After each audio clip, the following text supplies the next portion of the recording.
Assalamualaikum warahmatullahi wabarakatuh. Perkenalkan, nama saya Rizky Putri dan rekan saya Devina Utari Hailnisa. Tujuan kami membuat video ini untuk memenuhi tugas ujian tengah semester pada mata kuliah Ekonomi Mikro. Dosen pengampu Ibu Dr. Dwi Hasmitiani MSI dan Ibu Dian Eka Amrina SPD MPD. Oke, jadi di sini kami akan membahas materi tentang permintaan dan penawaran dengan contoh kasus kenaikan harga beras. Halo semuanya, pada video kali ini kita akan membahas permintaan dan penawaran dalam ekonomi dan bagaimana keduanya berhubungan dengan kasus nyata, yaitu kenaikan harga beras. Selain itu, kita juga akan memberikan contoh soal untuk lebih memahami konsep ini. Yuk, kita mulai. Sebelum masuk ke contoh, kita perlu memahami apa itu permintaan dan penawaran. Permintaan adalah jumlah barang yang ingin dibeli konsumen pada harga tertentu. Sedangkan penawaran adalah jumlah barang yang ingin dijual produsen pada harga tertentu. Pemerintah menaikkan harga beras eceran sejak 1 Juni 2024 baik di pasar tradisional maupun retail modern. Kenaikan harga eceran berlaku untuk beras medium dan premium. Pedagang beras pun khawatir pembelian beras oleh konsumen merosot tajam.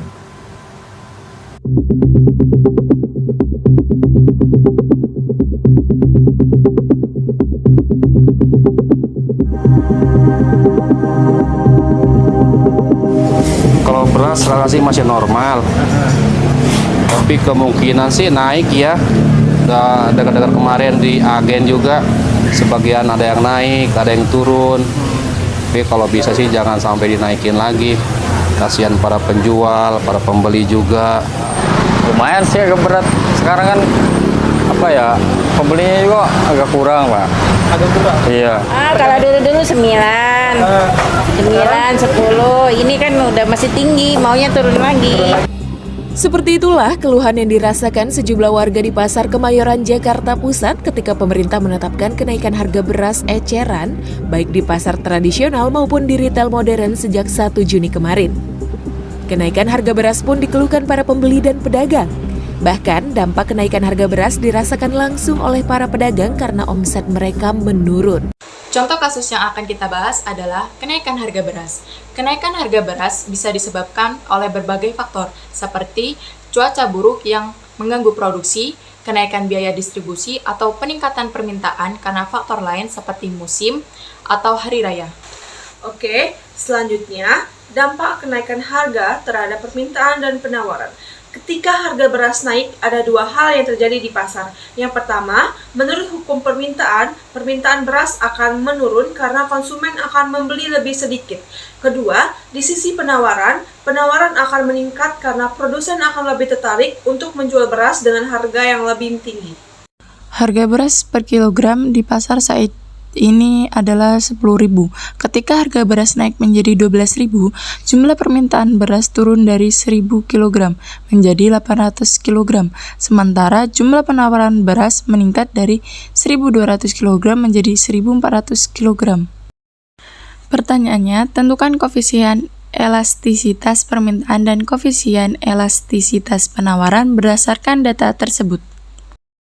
Elastisitas permintaan atau EP, rumus elastisitas permintaan adalah EP sama dengan delta QD per delta P, di mana delta QD adalah perubahan persentase jumlah permintaan, sedangkan delta P adalah perubahan persentase harga. Menghitung perubahan persentase jumlah permintaan atau delta QD sama dengan Q pangkat 1D dikurang QD per QD dikali 100 sama dengan 800 dikurang 1000 per 1000 dikali 100 sama dengan min 20%. 800 ini dapat dari turunnya permintaan harga beras, sedangkan 1000 ini dapat dari awal permintaan beras sebelum turunnya harga beras. Menghitung perubahan persentase harga atau delta P.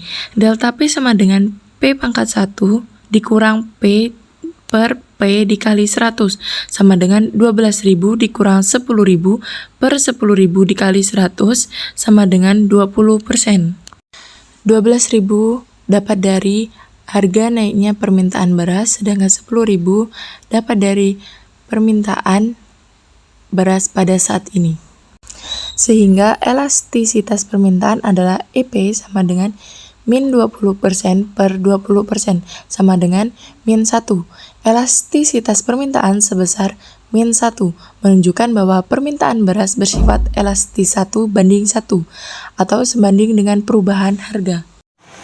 Yang kedua, elastisitas penawaran atau IS.